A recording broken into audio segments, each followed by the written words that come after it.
తెలంగాణలో అన్ని రాజకీయ పార్టీలు గేర్లు మార్చి మరీ ముందుకెళ్తున్నాయి.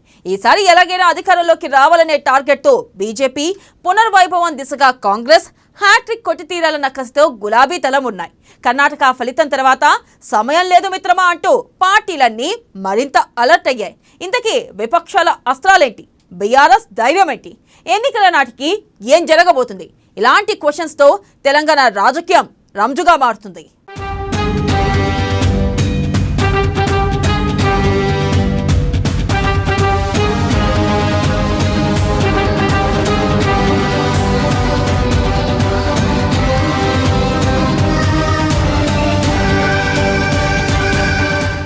తెలంగాణలో ఎన్నికల వేడి,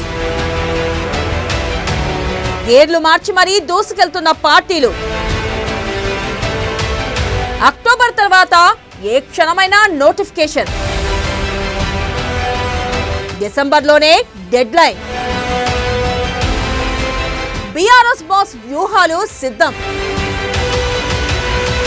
కర్ణాటక జోష్తో కాంగ్రెస్ దూకుడు. డీలా పడిన తెలంగాణలో తగ్గని బీజేపీ. కుదిరితే పొత్తు, లేదంటే ఒంటరి అంటున్న కామ్రేడ్స్.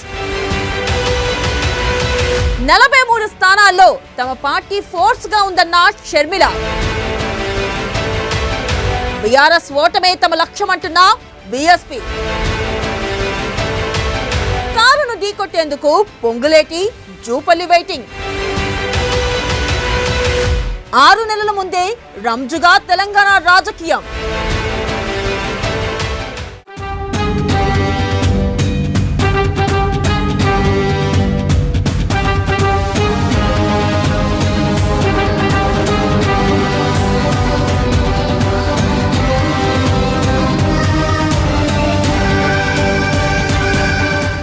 తెలంగాణ అసెంబ్లీ ఎన్నికలకు సరిగ్గా 6 నెలలే గడువుంది.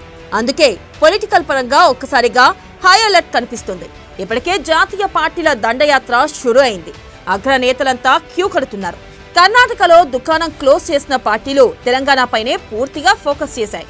ఇప్పటికే అక్టోబర్ తర్వాత ఏ క్షణమైనా ఎన్నికల నోటిఫికేషన్ వస్తుందని బీఆర్ఎస్ ప్రకటించింది.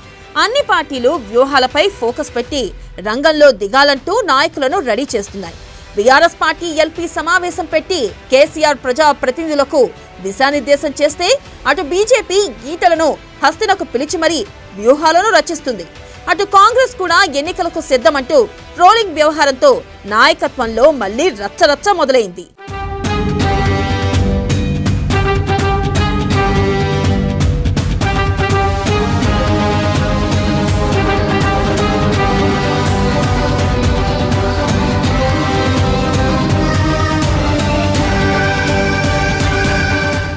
అసలే సమయం తక్కువగా ఉంది. పైగా కర్ణాటకలో వచ్చిన ఫలితాలతో ఇక్కడ కూడా వ్యూహాలు మార్చుకోవాలని పార్టీలన్నీ భావిస్తున్నాయి.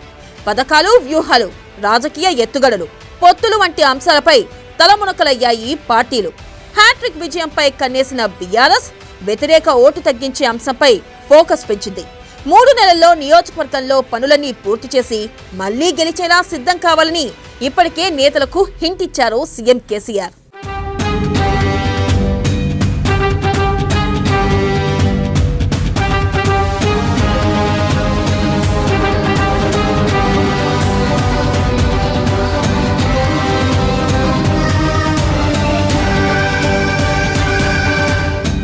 ప్రజల్లోకి వెళ్లేందుకు సంక్షేమ పథకాలు, అభివృద్ధినే నమ్ముకుంది అధికార బీఆర్ఎస్. ఇప్పటికే ఆత్మీయ సమ్మేళనాల పేరుతో అన్ని నియోజకవర్గాల్లో సమావేశాలు నిర్వహిస్తూ పార్టీ శ్రేణుల్ని ఎన్నికలకు సమాయత్తం చేస్తుంది. మరోవైపు రాష్ట్ర ఆవిర్భావ దినోత్సవం నుంచే ఎన్నికల ప్రచారం మొదలుపెట్టేందుకు ప్లాన్ చేస్తున్న కేసీఆర్ అందుకు సంబంధించిన షెడ్యూల్ ప్రిపేర్ చేశారు. ఎన్నికలే లక్ష్యంగా కొత్త పథకాలు, సరికొత్త వ్యూహాలతో బీఆర్ఎస్ అందరికంటే ముందే ఉంటుందని పార్టీ కేడర్ బలంగా నమ్ముతుంది. వచ్చే ఎన్నికల్లో 100 సీట్లు గెలవడం ఖాయమంటున్నారు.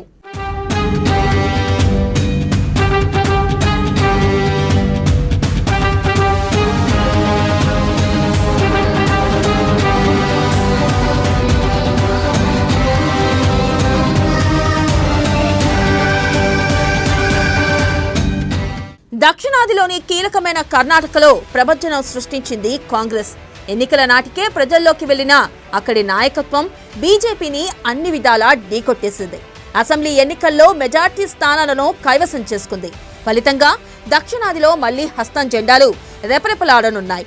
కర్ణాటక రిజల్ట్స్ తేలిపోవడంతో ఇక అందరి చూపు తెలంగాణపై పడింది. కర్ణాటక ఫలితంతో ఫుల్ జోష్తో ఎన్నికలకు సిద్ధమవుతున్న తరుణంలో కాంగ్రెస్ పార్టీని ట్రోలింగ్ వ్యవహారం కలవరపెడుతుంది. ఉత్తమ్ ఫిర్యాదుపై కాంగ్రెస్ వార్ రూమ్ లో పోలీస్ సోదాలు సీనియర్ల అంతరుద్ధంలో భాగమేనట్టు ప్రచారం సాగుతుంది.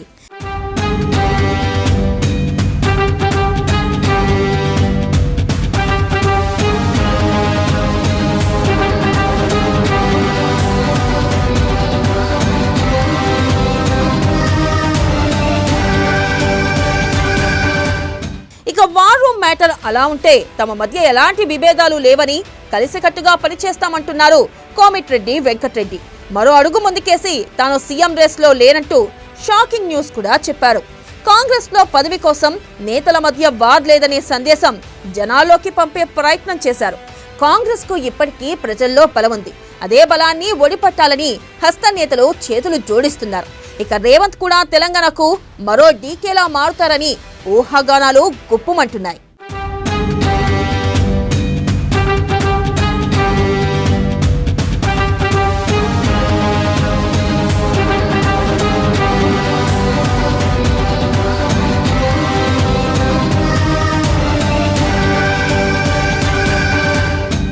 కర్ణాటక ఫలితం వచ్చిన వెంటనే ఈటెల రాజేందర్ ఢిల్లీకి వెళ్లడం బీజేపీ వర్గాల్లో చర్చనీయాంశమైంది. రాష్ట్ర పార్టీ చీఫ్ లేకుండానే ఈటెల ఒక్కరే వెళ్లడంపై పార్టీలో రకరకాల చర్చలు జరుగుతున్నాయి. తప్పేం కాదని బండి సంజయ్ అంటున్నా బీజేపీ వ్యూహాలు మారుతున్నాయంటున్నారు.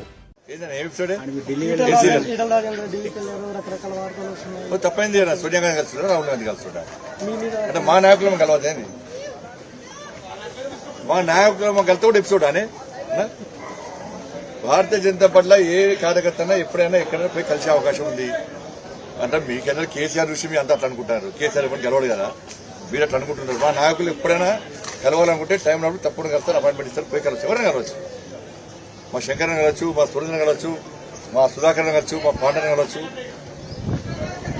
ఎప్పుడు మీరు వెళ్తున్నప్పుడు మీకు అవకాశం ఇస్తా. మీరు వెళ్తారన్నా? మీరు పోతున్నారా ఢిల్లీకి? నాకేం పని ఉండవు తెలియదు. నాకేం పని? మీరే పడితే బ్రేకింగ్ పని సంజయ్ పోతుంటే ఏడమైనా నేను మీద కూడా మీరే డిసైడ్ చేస్తారు. నేను మీద కూడా మీరే డిసైడ్ చేస్తారు. నిప్పులేంది పోరాదు కదా, మీరు వెళ్తున్నారనేది వార్త. మీరు కూడా వెళ్తారు ఢిల్లీకి అనేది ఒక చర్చ జరుగుతుంది.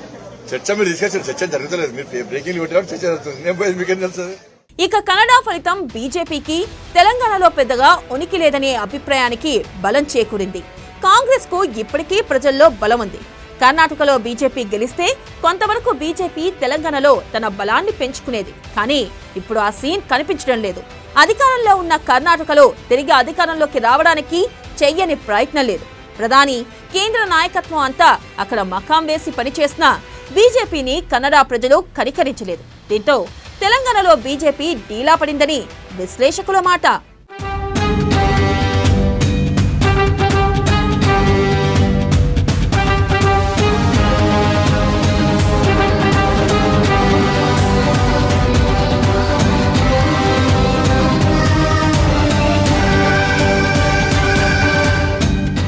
వైఎస్ఆర్ సంక్షేమ రాజ్యమే స్థాపనగా వైఎస్ఆర్ తెలంగాణ పార్టీ పెట్టిన షర్మిల పార్టీ కాంగ్రెస్ లో విలీనమవుతుందని వస్తున్న వార్తలపై తీవ్రంగా స్పందించారు. తమకు రాష్ట్రంలో 43 స్థానాల్లో పట్టు ఉందని, తమ పార్టీ ఎవరితో పొత్తులు గాని విలీనం కావడం గాని జరిగే పని కాదని తేల్చి చెప్పారు. విలీనమే చేయాలనుకుంటే నేను పార్టీ ఎందుకు పెట్టాలి?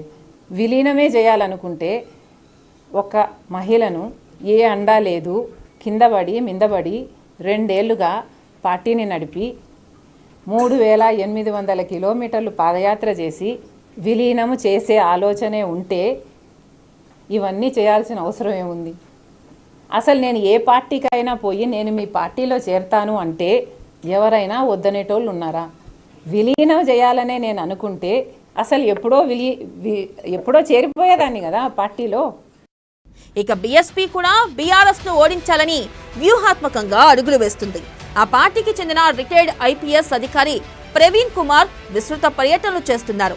బీఆర్ఎస్ సస్పెండ్ కు గురైన మాజీ ఎంపీ పొంగులేటి శ్రీనివాసరెడ్డి, మాజీ మంత్రి జూపల్లి కృష్ణారావులు కేసీఆర్ ఓటమే లక్ష్యంగా కారుకు బలపం కట్టుకుని తిరుగుతున్నారు.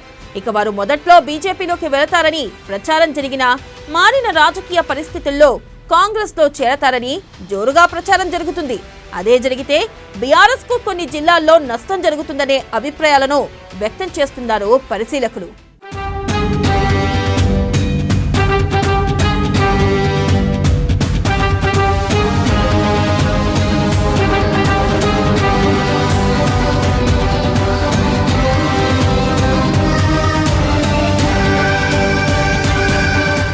మొత్తానికి కర్ణాటక ఫలితం తర్వాత తెలంగాణలో అయితే పొలిటికల్ హీట్ వేవ్స్ బలంగా వీస్తున్నాయి.